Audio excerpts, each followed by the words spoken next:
My God 1.5 साल के बच्चे को कमर पे लेकर के जो कुछ भी किया सब सार्थक हो गया। यस और नो? यस। आपका बच्चा खड़ा होके कह दे कि माँ हो तो मेरे जैसी और बाप भी हो तो मेरी माँ जैसा, और क्या चाहिए। जितनी भी मेहनत करी सारी मेहनत सफल, और पैदा सिर्फ एक बच्चा किया हो और माँ लाखों की बन जाओ तो जीवन और भी सार्थक है। आप सब वही फील कराते हो। आप मेरे को जितनी बड़ी मैं हूं नहीं उससे बहुत बड़ा बनाते हो। आपका प्यार, आपकी आस्था। मैंने तो सच बात बताऊं तो अपने छोटे से नाम के लिए, एक मिडिल क्लास फैमिली की लड़की हूँ। पापा मेरे गवर्नमेंट सर्विस में थे, मदर मेरी गवर्नमेंट टीचर थी, पापा के पास स्कूटर था, मम्मी के पास साइकिल थी, और हम तीनों बहनों के पास साइकिल थी। मैं तो उस परिवार से उठ करके आई हूँ।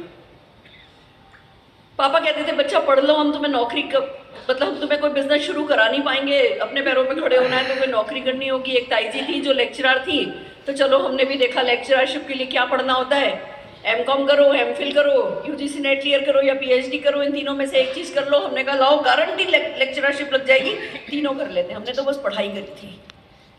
एक मिडिल क्लास फैमिली से एक चार्टर्ड अकाउंटेंट की वाइफ बनी। जब पापा ने फैसला किया कि लाओ बच्ची की अब शादी करनी है, तो हमारी भार्गव्स की भार्गव्स में शादी होती है।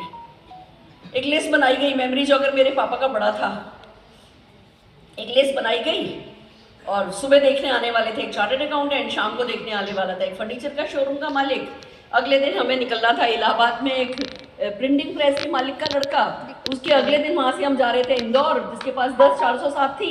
ऐसे पूरी लिस्ट लेकर के हम तो निकलने वाले थे। पहला लड़का देखने आया, जोर जोर से हंसता था, बहुत जोर से मैंने कहा लड़का अच्छा है, इसकी हंसी के लिए मैं कुछ भी कर सकती हूँ, चलो इसी से शादी करूंगी। पापा कहने लगे नहीं, हम तो अपनी जबान के पक्के, सब जगह अपॉइंटमेंट ले रखा है, मिलने तो जाना पड़ेगा। मम्मी को क्या क्या गई थी, जा सबके पास रही हूँ, सबको रिजेक्ट करके आऊंगी, मैं तो इसी चार्टर्ड अकाउंटेंट से शादी करूंगी। मुझे वो चार्टर्ड अकाउंटेंट इतना भाग्या था, सबको रिजेक्ट करके आई, और अरुण भार्गव जी से मेरी शादी हुई। शादी जब हुई तो शादी और सगाई के बीच में इन्होंने बड़े सपने दिखाए थे, घूमने कहाँ चलोगी, कार चलानी आती है क्या। तो मैं भी थोड़े आसमान में हो गई थी कि अच्छा मेरी तो किस्मत खुल गई भाई। अब जब जो लड़का पूछ रहा है कार चलानी आती है, उसके पास कार तो होगी। ये तो शादी के बाद पता चला कि नहीं, 10 साल पुराना स्कूटर है इनके पास। तो फिर शादी के बाद भी पूछते रहे कि है ना घूमने कहाँ चलोगी, तब मेरे को पता चला कोई टिकट विकेट नहीं कराया है। फिर मेरे को 18 घंटे बस में बैठा के कुल्लू मनाली लेकर के गए। रास्ते में हम घर से कंबल लेके गए थे, उस कंबल में कोजी होके मेरे को बताया सुरेखा मेरे पास काम तो बहुत ज़्यादा है पर बहुत संघर्ष है, तुम मेरा साथ दोगी ना। एक हिंदुस्तानी लेडी क्या कहती है, हाँ साथ दूंगी। और बस जीवन शुरू हो गया था। ब्रेकफास्ट में क्या बनेगा, लंच में क्या बनेगा, डिनर में क्या बनेगा। इतने सिर पे इतना घूंघट था, भाषा मेरे को सिर्फ एक हिंदी आती थी। छोटे शहर से बड़े शहर में आई थी, सासू माँ थोड़ी ज़्यादा टोका टाकी करती थी, सारा मेरा कॉन्फिडेंस खत्म होता चला जा रहा था। सब कुछ खराब था उस समय, कुछ भी मेरी लाइफ में उस समय अच्छा नहीं था। कल्चर डिफरेंस था, मेरी सासू माँ बहुत डांटती थी, बहुत चिड़चिड़ करती थी। मेरे समझ में नहीं आता था कि मैं क्या गलत कर रही हूँ। जो घर में पीहर में मेरे को कहा जाता था अच्छा खाना बनाती है, प्याज लहसुन का खाना बनता था, यहाँ आए तो यहाँ प्याज नहीं, लहसुन नहीं, सिर्फ हरा धनिया, और इनके जैसा खाना मुझे बनाना नहीं आता था। हर बात में कहा जाता था तुम्हें ये नहीं आता, तुम्हारे बाप ने ये नहीं सिखाया, तुमसे ये नहीं होता, तुम्हें पहनना नहीं आता, ओढ़ना नहीं आता, बाल बनाना नहीं आता, तुम किसी काम की नहीं हो, तुम कुछ नहीं लाई। बहुत सारी ऐसी बातें गुस्से में मेरी सासू माँ करती थी। उनका गुस्सा अपनी जगह जायज़ था। उन्होंने एक बेटे को सीए कराया, एक बेटे को एमबीए कराया, दोनों बच्चे अपनी लाइफ में सेटल हो गए थे, तो उनके पास ना अपनी पहचान थी ना अपनी कोई इनकम थी, और बेटा अचानक से पराया हो गया था। तो बहुत घर में टेंशन था। मेरे पापा मम्मी से भी शादी में शगुनों में कुछ कमी रह गई थी, तो मेरे पापा मम्मी से भी नाराज हो गए थे वो लोग। सब कुछ खराब था। ऐसे में खबर आई कि मैं माँ बनने वाली हूँ। टेंशन हो गया। इस समय माँ बनना, घर में तो इतना टेंशन है। एक वक्त को तो लग रहा था गलत हो गया, भगवान हमने तो नहीं प्लान किया था, ये तो अनप्लान हो गया। पर फिर ये हुआ कि चलो कुछ नई चीज़ आएगी, नया एक घर में बच्चा आएगा, घर की रौनक आ जाएगी। और यही हुआ। ये पैदा होने की इसकी खबर क्या आई, तब से मेरी सारे दुखों का अंत हो गया था। सासू माँ रोज मुझे बादाम और आंवला और नारियल, और अपना ध्यान रखो। वो घर में जो नेगेटिविटी थी वो सारी अचानक से पॉजिटिविटी में बदल गई। तो हमने तो फैसला किया था कि बच्चा पैदा होगा, लड़का पैदा हुआ तो उसका नाम निशांत रखेंगे, निशा का अंत, सवेरा। ये आया तो बिल्कुल घर में खुशियां आ गई। पर बस फिर मैं और मेरी सासू माँ तो एक हो गए, पर दोनों की प्रॉब्लम सेम थी। सुबह से खाना बनाओ और एक रायते में नमक तेज हो जाए तो बात सिर्फ उसी रायते की होती थी। उनकी भी पहचान नहीं, मेरी भी पहचान नहीं। तो ये फैसला होने लगा कि कुछ तो करना पड़ेगा, कुछ तो करना पड़ेगा, कुछ तो करना पड़ेगा। पर क्या करें, टिक्की का ठेला लगा लेते हैं, चलो लाओ बाड़मेर की चादरें ले आते हैं, लाओ रजाइयाँ जयपुर की लाके बेच लेते हैं। ये सब दिमाग में चल रहा था। पर कुछ भी करना हो तो पैसे लगाने पड़ते हैं, और पैसा हमारे पास था नहीं। उससे भी बड़ी बात, हमारे पास हिम्मत नहीं थी। हमारे खानदान में किसी ने बिजनेस नहीं किया था। फेल हो गए तो, घाटा हो गया तो, 25-50 हज़ार का भी घाटा हो गया तो घाटे से ज़्यादा नाक कट जाएगी। हम मिडिल क्लास लोग ना, पता नहीं लोग क्या कहेंगे, फेलियर से कैसा हमें डर लगता है। एक अजीब ही दुनिया है हमारी। लोअर क्लास ठीक है, अपर क्लास ठीक है, हम मिडिल क्लास लोगों ने अपनी लाइफ सचमुच झंड कर रखी है। ऐसे में पता चला कि एक बिजनेस अपॉर्चुनिटी है। कोई इन्वेस्टमेंट नहीं है, कोई रिस्क नहीं है, कोई टेंशन नहीं है, कोई टारगेट नहीं है, कोई लॉस नहीं है, कोई बॉस नहीं है। पार्ट टाइम में होता है, सपोर्ट मिलता है। कोई बड़ी कंपनी है जो आपको अपना नाम दे रही है और आपकी सफलता से ही वो सफल होगी। तो हम सबके अपलाइन के.एस. भार्गव जी विजनरी थे। वो कहने लगे भैया बिजनेस बड़ा है, मैं तुम्हें मैकडोनल्ड की एजेंसी तो खुलवा के नहीं दे सकता, 5 करोड़ की तो गुडविल है, फिर अपना रेस्टोरेंट खोलोगे, उसको मैनेज करोगे, फिर भी सिर्फ जो आपके रेस्टोरेंट में टर्नओवर होगा उस पर कमाओगे, उसका कुछ परसेंटेज ऊपर दे दोगे।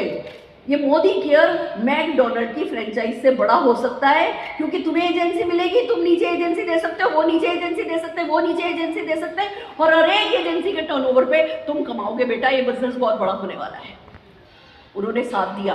प्रमिला भार्गव जी, के.एस. भार्गव जी, हमारे अपलायंस ने, हम सब के अपलायंस के लिए एक बार मैं चाहूंगी हम जोरदार तालियां बजाएं।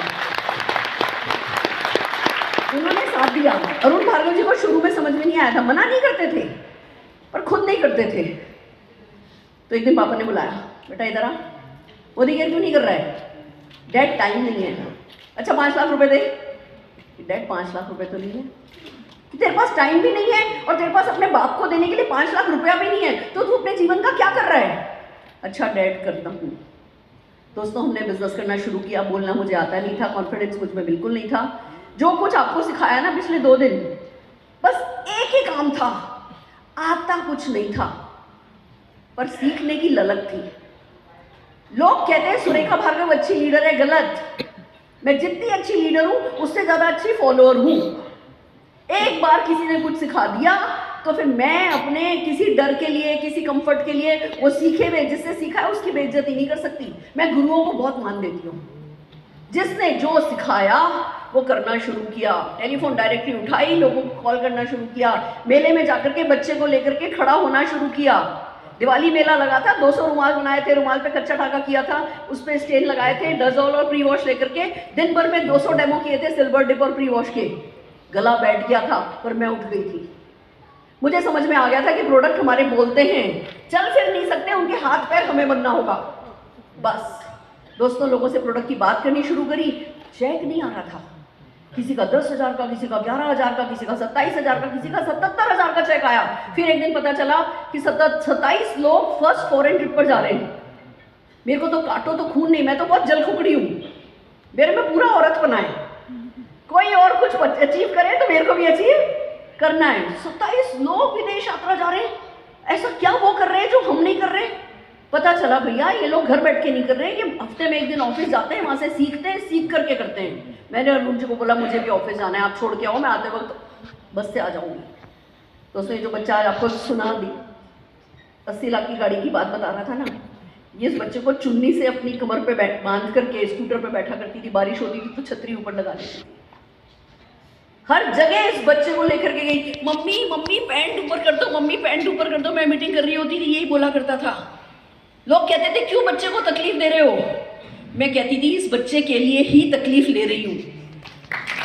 दोस्तों अगली पीढ़ी, जो निशान ने कहा ना कि हम संघर्ष करते हैं, वो अगली पीढ़ी के लिए, वो हमारी अगली पीढ़ी के लिए काम आ जाता है। बस वो ही हुआ।